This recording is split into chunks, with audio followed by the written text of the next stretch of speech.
Hello बच्चों, आज के लेक्चर में हम next periodic property electron affinity start कर रहे हैं। तो सबसे पहले देखते हैं इलेक्ट्रॉन एफिनिटी क्या होती है।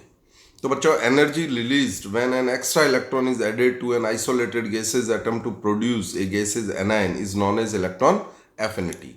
And enthalpy change when one mole of gaseous atom is converted into gaseous anion is known as electron gain enthalpy। मैंने आपको आयनाइजेशन एनर्जी में भी बताया था कि एंथैल्पी क्या होती है। इसके बारे में डिटेल में तो आप लोग थर्मोडायनेमिक्स में पढ़ेंगे। अभी आपको ऐसे ध्यान रखना है बच्चों, किसी एटम से अगर आप इलेक्ट्रॉन रिमूव कर रहे हैं, इसका मतलब न्यूक्लियस और इलेक्ट्रॉन के बीच का जो अट्रैक्शन फोर्स है, उस अट्रैक्शन फोर्स को आप ब्रेक कर रहे हैं, तो हमें एनर्जी देनी पड़ेगी। यानी प्रोसेस कैसा होगा? एंडोथर्मिक।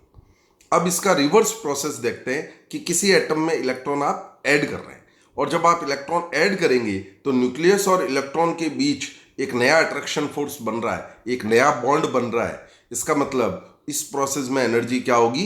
इमिट होगी। इस प्रोसेस में एनर्जी रिलीज होगी, और उस रिलीज्ड एनर्जी को ही क्या बोलेंगे? Electron affinity.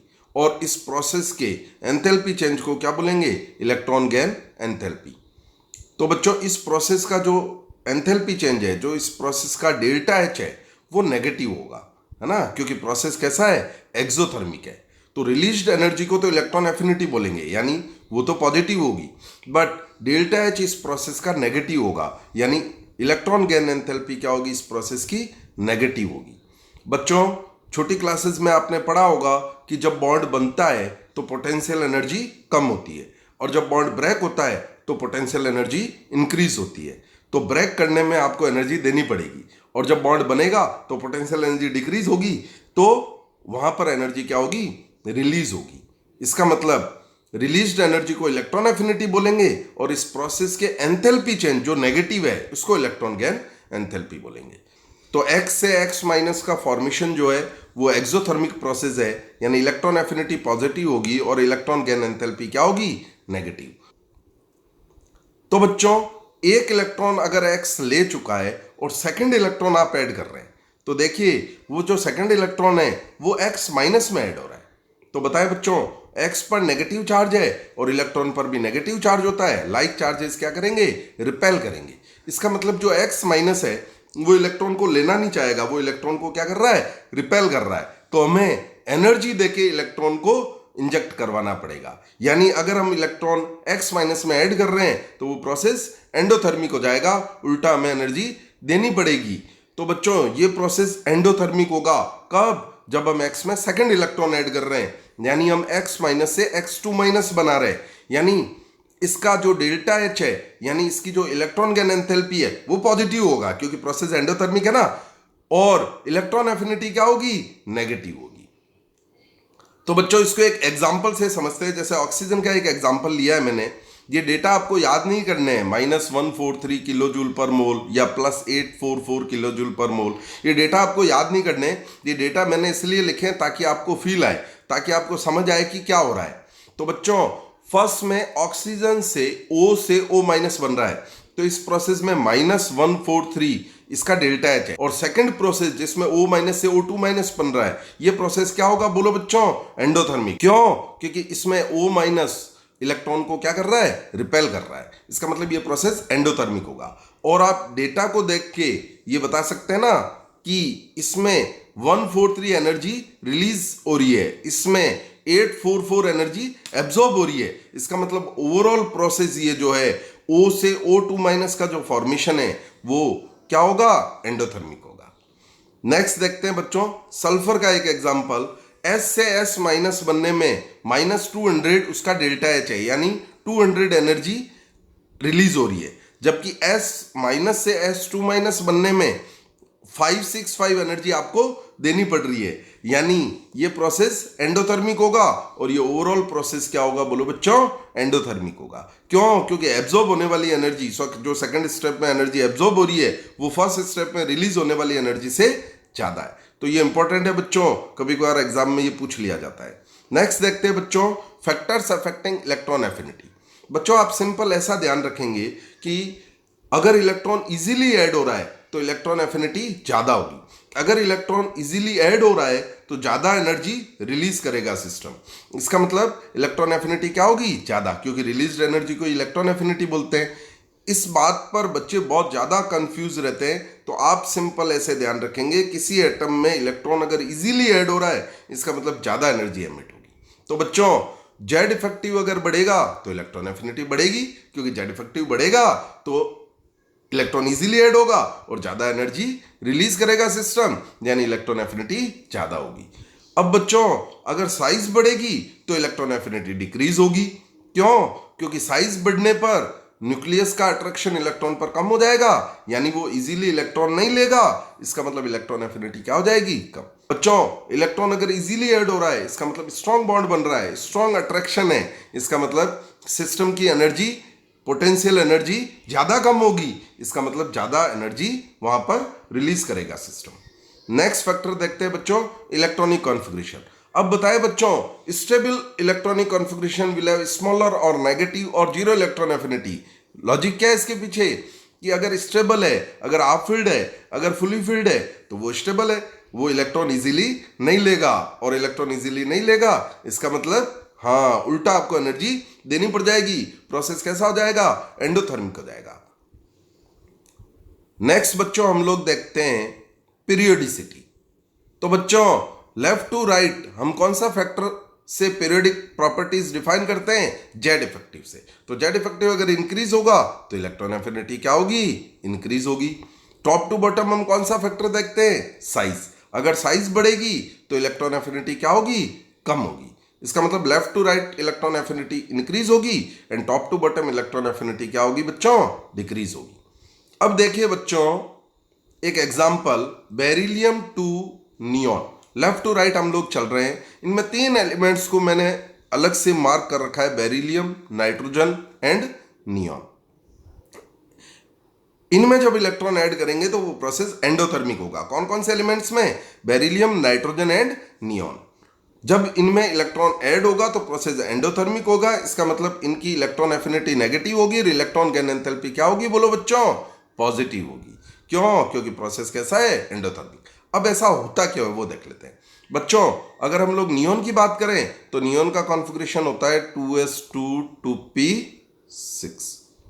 तो बच्चों सेकंड पीरियड में तो मैक्सिमम कितने इलेक्ट्रॉन फिल हो सकते हैं? 8। इसका ऑक्टेट कंप्लीट है।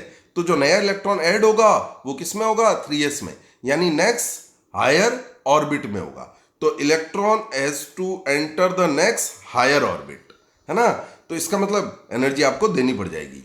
आप इसको ऐसे समझिए, एक बिल्डिंग में पूरा माला ही नया बनाना है, एक बिल्डिंग में पूरा फ्लोर ही नया बनाना है ना।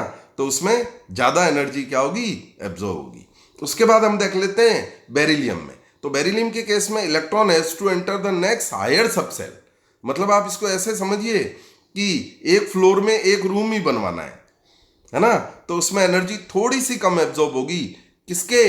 जब आपको एक पूरा नया माला बनाना है, एक पूरा नया फ्लोर बनाना है। नेक्स्ट देखिए बेटा, नाइट्रोजन की बात करते हैं। तो electron has to enter the same very stable subshell, क्योंकि नाइट्रोजन हाफ-फील्ड होता है और हाफ-फील्ड ऑर्बिटल सिमेट्री के कारण एक्स्ट्रा स्टेबल होते हैं। इसका मतलब इलेक्ट्रॉन जाएगा तो उसी सबसेल में, पर वो लेना नहीं चाहेगा। क्यों? क्योंकि वो स्टेबल है, बट जाएगा उसी सबसेल में। इसका मतलब इन तीनों में से नाइट्रोजन में थोड़ा आसान है। तो इन तीनों की अगर इलेक्ट्रॉन एफिनिटी कंपेयर करें तो नियॉन की सबसे कम होगी, उसके बाद बेरिलियम और नाइट्रोजन की सबसे ज़्यादा होगी इन तीनों एलिमेंट्स में। उसके बाद लेफ्ट टू राइट क्या होगी? इलेक्ट्रॉन एफिनिटी इंक्रीज, यानी बोरॉन, कार्बन, ऑक्सीजन, फ्लोरीन में क्या होगी? इंक्रीज होगी। यानी फ्लोरीन की सबसे ज़्यादा, then oxygen, then carbon, then boron, और नाइट्रोजन, बेरिलियम, नियॉन में नियॉन की सबसे कम होगी। तो इस ऑर्डर में होगी इलेक्ट्रॉन एफिनिटी। हाँ बच्चों, या नोट में एक पॉइंट लिखा है मैंने, electron affinity of alkali metals is greater than that of boron family. ये आपको थोड़ा सा ध्यान रखना पड़ेगा। तो यहाँ पर देखिए मैंने कुछ इलेक्ट्रॉन एफिनिटीज के डेटा लिखे हैं। ये डेटा बच्चा आपको याद नहीं करना है, बट इन डेटा की हेल्प से अगर आप कुछ फैक्ट्स याद करेंगे तो वो आपको आसानी से याद होंगे। पहला फैक्ट तो आपको ध्यान रखना है बच्चों कि किन किन एलिमेंट के लिए जब आप इलेक्ट्रॉन ऐड करते हैं तो प्रोसेस एंडोथर्मिक होता है। तो बच्चों देखिए बेरिलियम एंड मैग्नीशियम, इनका जो डेल्टा एच है वो क्या है, जीरो से ज्यादा है यानी पॉजिटिव है, यानी प्रोसेस क्या होगा, एंडोथर्मिक, यानी इनकी इलेक्ट्रॉन गेन एंथैल्पी पॉजिटिव होगी और इलेक्ट्रॉन एफिनिटी क्या होगी, नेगेटिव होगी। उसके बाद बच्चों नाइट्रोजन, और उसके बाद जितनी भी इनर्ट गैसेज है उनका डेल्टा एच भी जीरो से ज्यादा है यानी पॉजिटिव, यानी एंडोथर्मिक, यानी इलेक्ट्रॉन गेन एंथैल्पी क्या होगी, पॉजिटिव, और इलेक्ट्रॉन एफिनिटी क्या होगी इनकी, नेगेटिव। तो कौन कौन से एलिमेंट्स ऐसे होते हैं पीरियोडिक टेबल में, एक तो inert gases, nitrogen and beryllium and magnesium. उसके बाद बच्चों left to right electron affinity बढ़ती है, तो राइट हैंड साइड में पीरियोडिक टेबल में तो इनर्ट गैसेस आती है, इनर्ट गैसेस में तो उल्टा प्रोसेस एंडोथर्मिक हो जाता है। तो इनर्ट गैस से जस्ट पहले क्या आते हैं बच्चों, हेलोजेंस। तो एक पीरियड में हेलोजन की इलेक्ट्रॉन एफिनिटी क्या होती है, मैक्सिमम, क्योंकि इलेक्ट्रॉन एफिनिटी तो रिलीज्ड एनर्जी को बोलते हैं। नेगेटिव साइन के साथ जितना डेल्टा एच ज्यादा होगा उतनी इलेक्ट्रॉन एफिनिटी क्या होगी, ज्यादा होगी। इसका मतलब आप देखिए सेकंड पीरियड की बात करें तो सबसे ज्यादा इलेक्ट्रॉन एफिनिटी फ्लोरीन की होगी, थर्ड पीरियड की बात करें तो सबसे ज्यादा क्लोरीन की होगी, नेक्स्ट की बात करें तो ब्रोमीन की होगी, और नेक्स्ट की बात करें तो आयोडीन की होगी। तो बच्चों हेलोजेंस की इलेक्ट्रॉन एफिनिटी आप लोग क्या देख रहे हैं, बाकी एलिमेंट्स से क्या है, ज्यादा है। अब बताएं हेलोजन में किसकी इलेक्ट्रॉन एफिनिटी सबसे ज्यादा होगी, वो हम लोग नेक्स्ट पढ़ेंगे इस नोट को पढ़ने के बाद। बच्चों एक इरेगुलरिटी है इलेक्ट्रॉन एफिनिटी की कि थर्ड पीरियड के जो पी ब्लॉक एलिमेंट्स होते हैं उनकी इलेक्ट्रॉन एफिनिटी सेकंड पीरियड के जो पी ब्लॉक एलिमेंट्स होते हैं उनसे क्या होती है, ज्यादा। यानी बोरोन और एल्यूमिनियम में एल्यूमिनियम की ज्यादा, कार्बन एंड सिलिकॉन में सिलिकॉन की ज्यादा, नाइट्रोजन एंड फास्फोरस में फास्फोरस की ज्यादा, ऑक्सीजन सल्फर में सल्फर की ज्यादा, फ्लोरीन एंड क्लोरीन में किसकी ज्यादा होगी, क्लोरीन की ज्यादा होगी। ये इरेगुलरिटी है। ये इरेगुलरिटी क्यों है, क्योंकि पीरियोडिसिटी में हमने पढ़ा कि top to bottom electron affinity क्या होती है, डिक्रीज होती है, बट यहाँ क्या हो रही है, टॉप टू बॉटम इंक्रीज। जब 2p से 3p जा रहे हैं तो इलेक्ट्रॉन एफिनिटी क्या हो रही है, इंक्रीज। लॉजिक जानते हैं बच्चों इसके पीछे का क्या है। तो फ्लोरीन और क्लोरीन के एग्जांपल से मैं इसको एक्सप्लेन करता हूं। तो फ्लोरीन का कॉन्फ़िगरेशन क्या है बच्चों, 2s2 2p5, एंड क्लोरीन का कॉन्फ़िगरेशन क्या है, 3s2 3p5 एंड 3d 0। मतलब 3d अवेलेबल है बट उसमें इलेक्ट्रॉन नहीं है, इसका मतलब इसमें वैकेंट d ऑर्बिटल है। तो बच्चों फ्लोरीन के केस में added electron goes to the smaller n equals to 2 and suffer significant repulsion. बच्चों उसकी साइज छोटी है तो इलेक्ट्रॉन डेंसिटी ज्यादा है, तो वो नए आने वाले इलेक्ट्रॉन को क्या करेगा, रिपेल करेगा। इसका मतलब इसमें इलेक्ट्रॉन इतना आसानी से ऐड नहीं होगा जितना क्लोरीन में हो जाएगा, क्योंकि क्लोरीन के केस में added electron goes to the bigger n equals to 3 occupies larger region of space and the electron repulsion is much less. क्यों, क्योंकि इलेक्ट्रॉन डेंसिटी कम है। क्यों, क्योंकि वैकेंट डी ऑर्बिटल आ गया। इलेक्ट्रॉन डेंसिटी कम होने से वो इलेक्ट्रॉन आसानी से ले लेगा। इसका मतलब क्लोरीन की इलेक्ट्रॉन एफिनिटी फ्लोरीन से क्या होगी, बोलो बच्चों, ज्यादा होगी। तो बच्चों हेलोजन फैमिली में इलेक्ट्रॉन एफिनिटी का ऑर्डर क्या होगा, तो देखिए बच्चों फ्लोरीन की इलेक्ट्रॉन एफिनिटी क्लोरीन से क्या हो जाएगी, कम, यानी सबसे ज्यादा इलेक्ट्रॉन एफिनिटी क्लोरीन की होगी, then fluorine, then bromine, then iodine. यानी पीरियोडिक टेबल में सबसे ज्यादा इलेक्ट्रॉन एफिनिटी किसकी होगी, क्लोरीन, क्योंकि पहले हम डिस्कस कर चुके हैं क्योंकि राइट हैंड साइड में हेलोजेंस आते हैं, electron affinity left to right बढ़ती है तो हेलोजेंस की मैक्सिमम होती है, और हेलोजन में किसकी मैक्सिमम होगी, क्लोरीन की। तो पीरियोडिक टेबल में सबसे ज्यादा इलेक्ट्रॉन एफिनिटी किसकी होगी, बोलो बच्चों, क्लोरीन की। अब देखिए बच्चों ऑक्सीजन फैमिली की बात करें तो ऑक्सीजन फैमिली में ऑक्सीजन की उस ग्रुप में लिस्ट इलेक्ट्रॉन एफिनिटी होगी। लिस्ट क्यों होगी, ये सबसे पीछे क्यों चला गया, जबकि फ्लोरीन तो क्लोरीन के पीछे ही गया है। उसका लॉजिक है बच्चों, ऑक्सीजन से आप फ्लोरीन जाएंगे तो जेड इफेक्टिव क्या होगा, बढ़ेगा, यानी फ्लोरीन का जेड इफेक्टिव ऑक्सीजन से ज्यादा होगा, यानी फ्लोरीन का जो जेड इफेक्टिव है वो उसको फेवर कर रहा है, किसको, उसको सपोर्ट कर रहा है, किसको, इलेक्ट्रॉन एफिनिटी को, तो वो क्लोरीन से पीछे ही जाएगा। जबकि ऑक्सीजन का जेड इफेक्टिव कम है तो इलेक्ट्रॉन डेंसिटी भी ज्यादा है, जो नए आने वाले इलेक्ट्रॉन को रिपेल कर रही है, और जेड इफेक्टिव भी इतना ज्यादा नहीं है, जेड इफेक्टिव भी उसका सपोर्ट नहीं कर रहा है। इसका मतलब उसकी इलेक्ट्रॉन एफिनिटी ऑक्सीजन फैमिली में सबसे कम।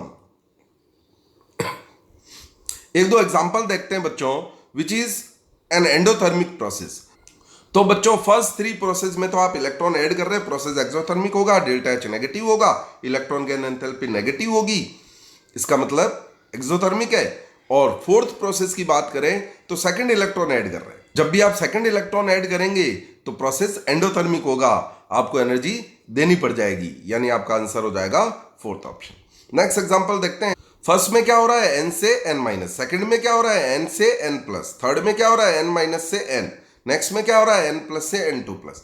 तो बताए बच्चों, फर्स्ट इलेक्ट्रॉन आप ऐड करते हैं तो जनरली तो प्रोसेस एक्सोथर्मिक होता है, बट नाइट्रोजन के केस में क्या होता है, एंडोथर्मिक। अच्छा, सेकंड जो है वो तो आयनाइजेशन एनर्जी है, आप इलेक्ट्रॉन रिमूव कर रहे हैं तो वो प्रोसेस तो एंडोथर्मिक ही होना है। तो जब n से n पॉजिटिव बनेगा तो वो प्रोसेस तो एंडोथर्मिक ही होगा। नेक्स्ट देखिए बच्चों, n माइनस से n, तो आप क्या देख रहे हैं, जो थर्ड प्रोसेस है वो फर्स्ट प्रोसेस का रिवर्स प्रोसेस है। फर्स्ट प्रोसेस अगर एंडोथर्मिक है तो थर्ड प्रोसेस कैसा होगा, एक्सोथर्मिक। तो आपका आंसर ये हो गया। नेक्स्ट स्टेप में क्या हो रहा है, बोलो बच्चों, n प्लस से n2 प्लस बन रहा है, यानी आप इलेक्ट्रॉन अभी भी रिमूव कर रहे हैं, यानी आप सेकंड इलेक्ट्रॉन नाइट्रोजन से रिमूव कर रहे हैं, तो सेकंड आयनाइजेशन एनर्जी तो फर्स्ट से भी ज्यादा होती है, तो ये भी आपका एंडोथर्मिक प्रोसेस होगा। अब बच्चों आजकल इस तरह के क्वेश्चन भी पूछे जाते हैं कि पीरियड भी अलग और ग्रुप भी अलग। जब पीरियड सेम हो तो हम लोग इजीली इलेक्ट्रॉन एफिनिटी कंपेयर कर सकते हैं, ग्रुप सेम हो तब इजीली कर सकते हैं, क्योंकि टॉप टू बॉटम डिक्रीज होती है, लेफ्ट टू राइट बढ़ती है। बट अगर हमें अलग अलग ग्रुप और पीरियड के एलिमेंट्स दे दिए हैं तो उस केस में हमें क्या करना है, उसमें आपको एक ट्रिक ध्यान रखनी है बच्चों, कि पीरियडिक टेबल में जो राइट हैंड साइड में एलिमेंट है उनकी इलेक्ट्रॉन एफिनिटी हमेशा ज्यादा होगी। देखो पीरियडिक टेबल में हमने नहीं देखा अभी हेलोजन्स की इलेक्ट्रॉन एफिनिटी वैल्यूज क्या थी, IS थी, है ना, क्योंकि वो राइट हैंड साइड में आ रहा है। तो आपको सिंपल ऐसे ध्यान रखना है कि राइट हैंड साइड में आ रहा है, इसका मतलब उनकी electron affinity left hand side वालों से क्या होगी, ज्यादा होगी। तो बच्चों क्लोरीन और फ्लोरीन राइट में आते हैं, हेलोजन है, इनकी इलेक्ट्रॉन एफिनिटी ज्यादा होगी। अब क्लोरीन फ्लोरीन में किसकी ज्यादा होगी, क्लोरीन की, है ना, वो हम इरेगुलरिटी में पढ़ चुके हैं। वैसे ऑक्सीजन सल्फर में किसकी ज्यादा होगी, सल्फर की। तो आपके पास ये ऑर्डर मिल जाएगा। नेक्स्ट देखो बच्चों, sulphur oxygen phosphorus nitrogen, region sulphur और ऑक्सीजन राइट हैंड साइड पे आते हैं तो इनकी ज्यादा होगी, नाइट्रोजन फास्फोरस लेफ्ट में आते हैं यानी इनकी कम हो गई, और थर्ड पीरियड के एलिमेंट की सेकंड पीरियड से ज्यादा होगी, तो सल्फर ऑक्सीजन फास्फोरस नाइट्रोजन।